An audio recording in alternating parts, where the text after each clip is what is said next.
हर महादेव दोस्तों, स्वागत है आप सभी का एक बार फिर से। मेरे देवाधिदेव महादेव आप और आपके परिवार पर अपनी कृपा दृष्टि सदा सर्वदा बनाए रखे। दोस्तों, हिंदू धर्म में नाग पंचमी के त्योहार का बहुत खास महत्व होता है। श्रावण मास के शुक्ल पक्ष की पंचमी तिथि को नाग पंचमी मनाई जाती है। वहीं कुछ जगहों पर नाग पंचमी सावन मास के कृष्ण पक्ष की पंचमी तिथि पर भी मनाई जाती है। इस दिन लोग नाग देवता की विधि विधान से पूजा करते हैं। ऐसा करने से बेहद शुभ फल की प्राप्ति होती है। माना जाता है कि नाग पंचमी पर नाग देवता की पूजा करने से जीवन के दुखों से निजात मिलती है और आर्थिक तंगी भी दूर होती है। नाग देवता को भगवान शिव का गढ़ भी माना जाता है। ऐसे में उनकी पूजा करने से भगवान शिव प्रसन्न होते हैं और उनकी विशेष कृपा भक्तों पर बनी रहती है। वहीं इस दिन बहुत शुभ संयोग बन रहा है, जिससे नाग पंचमी इस बार बहुत ही खास होने वाली है। ऐसे में जानते हैं कि नाग पंचमी इस साल किस दिन पड़ रही है और इस दिन पूजा की विधि क्या है। शुभ मुहूर्त के बारे में भी जानते हैं। लेकिन आगे बढ़ने से पहले आपसे रिक्वेस्ट करती हूँ कि वीडियो को लाइक करिएगा, दोस्तों को शेयर कर दीजिएगा और अगर आपने अभी तक चैनल को सब्सक्राइब नहीं किया है तो चैनल को सब्सक्राइब करके बेल आइकन जरूर दबाइएगा। दोस्तों, इस साल नाग पंचमी के दिन दो बहुत ही शुभ योग बन रहे हैं, जो इस दिन और भी ज़्यादा खास बना रहे हैं। इस दिन को बता दें कि कृष्ण पक्ष की पंचमी तिथि के दिन मनाई जाने वाली नाग पंचमी को सौभाग्य योग बन रहा है। वहीं शुक्ल पक्ष की पंचमी तिथि को मनाई जाने वाली नाग पंचमी के दिन शिव योग बन रहा है। ऐसे में नाग देवता और भगवान शिव की पूजा करने से व्यक्ति की मनोकामनाएं पूर्ण होती हैं। इस साल कृष्ण पक्ष की पंचमी तिथि 15 जुलाई सूर्योदय के समय से हो रही है। ऐसे में कुछ स्थानों में लोग 15 जुलाई को नाग पंचमी मनाएंगे। इसी दिन से मंगला गौरी व्रत की शुरुआत भी हो जाती है। वहीं मधुश्रावणी व्रत भी शुरू होता है, जो सावन में शुक्ल पक्ष की तृतीया तिथि तक चलता है। इसका समापन 27 जुलाई को 10:40 पर होगा। सावन में शुक्ल पक्ष की तृतीया तिथि के दिन ही यानी 27 तारीख को हरियाली तीज मनाई जाएगी। इसके अलावा शुक्ल पक्ष की पंचमी तिथि इस सावन में 28 जुलाई को रात में 11:25 पर शुरू हो जाएगी और इसका समापन 29 तारीख को रात में 12:47 पर होगा। ऐसे में कुछ स्थानों पर नाग पंचमी 29 तारीख को मनाई जाएगी। इस दिन सुबह जल्दी उठकर स्नान आदि करने के बाद स्वच्छ वस्त्र धारण करें। इसके बाद पास के शिवालय में जाकर विधि विधान से भगवान शिव की पूजा अर्चना करें। व्रत का संकल्प लें। जब अपने घर, रसोई और मंदिर के दरवाजे के दोनों ओर खड़िया से पुताई करके कोयले से नाग देवता का चिन्ह बना लें। अगर ऐसा संभव ना हो तो आप नाग देवता की तस्वीर का प्रयोग भी कर सकते हैं। फोटो लगाने के बाद घर में नाग देवता विधि विधान से उनकी पूजा करें। फिर पास के खेत या ऐसे स्थान पर दूध का कटोरा रखकर आ जाएं जहां सांप आ सकते हैं। इस दिन सिवई और चावल बनाने का भी खास महत्व होता है। अब नाग देवताओं को दूध और जल से स्नान कराएं, साथ ही धूप, दीप, नैवेद्य आदि अर्पित करें। अब अंत में आरती करें और नाग पंचमी की कथा का पाठ भी अवश्य करें। इससे बेहद शुभ फल की प्राप्ति होती है। सावन के महीने में सांप भूगर्भ से निकलकर भूतल पर आ जाते हैं। माना जाता है कि नाग किसी व्यक्ति को नुकसान न पहुंचाए, इसलिए नाग पंचमी के दिन नाग देवता की पूजा अर्चना की जाती है। कृष्ण पक्ष की पंचमी तिथि को बिहार, बंगाल, उड़ीसा, राजस्थान आदि स्थानों पर नाग देवता की पूजा की जाती है। वहीं शुक्ल पक्ष की पंचमी तिथि को देश के अन्य राज्यों में नाग पंचमी मनाई जाती है।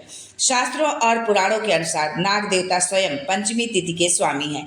ऐसे में इस दिन उनकी पूजा करने से भक्तों की मनोकामनाएं पूर्ण होती हैं और जीवन में सुख समृद्धि आती है। नाग पंचमी पर विधि विधान से नाग देवता की पूजा करने से कुंडली में मौजूद राहु व केतु से जुड़े दोषों से मुक्ति मिल जाती है। नाग देवता को पाताल लोक का भी स्वामी बताया गया है। ऐसे में पंचमी तिथि के दिन भूमि की खुदाई भूलकर भी नहीं करना चाहिए। दोस्तों, क्यों मनाया जाता है नाग पंचमी का त्यौहार, अब ये हम जानते हैं। हर साल सावन शुक्ल पंचमी के दिन नाग पंचमी का त्यौहार मनाया जाता है। इस दिन नागों की पूजा होती है, भगवान शिव की पूजा अर्चना की जाती है।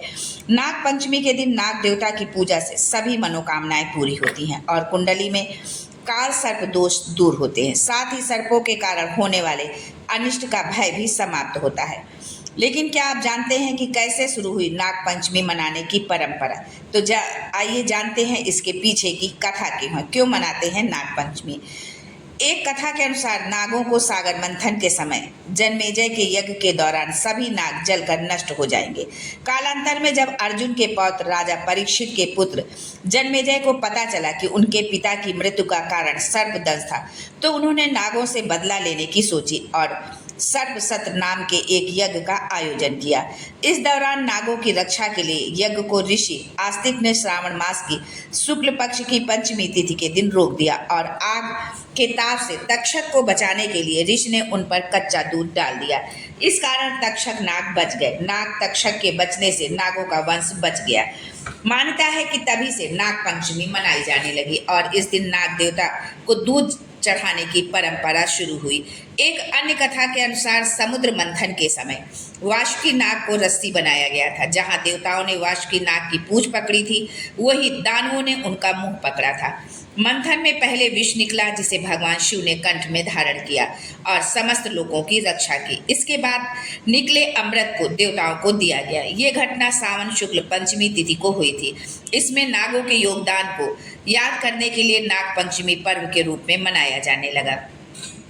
एक अन्य कथा के अनुसार श्रावण शुक्ल पक्ष पंचमी को ही भगवान श्री कृष्ण ने वृंदावन के लोगों की जान कालिया नाग से बचाई थी। भगवान ने सांप के फन पर नृत्य भी किया था, जिसके बाद वो नथैया कहलाए थे। तब से ही नागों की पूजा की परंपरा चली आ रही है। एक कथा के अनुसार एक राजा के 7 बेटे थे। सभी के विवाह हो चुके थे, लेकिन सबसे छोटे बेटे को कोई संतान नहीं हुई थी। इससे छोटी बहू को उनकी जिठानियां ताने मारती थी। इससे वो अक्सर रोने लगती। पति समझाता तो भी बहू का दुख कम नहीं होता था। इसी तरह समय बीतता रहा। एक बार नाग पंचमी से पहले उसे स्वप्न आया। स्वप्न में उसे 5 नाग दिखाई दिए। उसमें से एक ने उससे कहा, अरे पुत्री, कल नाग पंचमी है। कल अगर तू हमारा पूजन करे तो तुझे पुत्र रत्न की प्राप्ति हो सकती है। ये सुनकर वो जाग गई और पति को सारी बात बताई। इस पर पति ने कहा कि इसमें कौन सी बड़ी बात है। 5 नाग दिखाई दिए हैं तो 5 की आकृति बनाकर पूजा कर देना। नाग लोग ठंडा भोजन करते हैं, इसलिए कच्चे दूध से उन्हें प्रसन्न करना। छोटी बहू ने वैसा ही किया और 9 महीने बाद उसे पुत्र की प्राप्ति हुई। एक किसान के परिवार में 2 बेटे और 1 बेटी थी। एक दिन खेत जोतते समय हल से नाग के 3 बच्चे मर गए। पहले तो नागिन खूब रोई, बाद में बदला लेने का संकल्प किया और रात में किसान, उसकी पत्नी और दोनों बेटों को डस लिया। अगले दिन वो किसान की बेटी को डसने चली तो उसने उसके सामने दूध रख दिया और हाथ जोड़कर क्षमा मांगने लगी।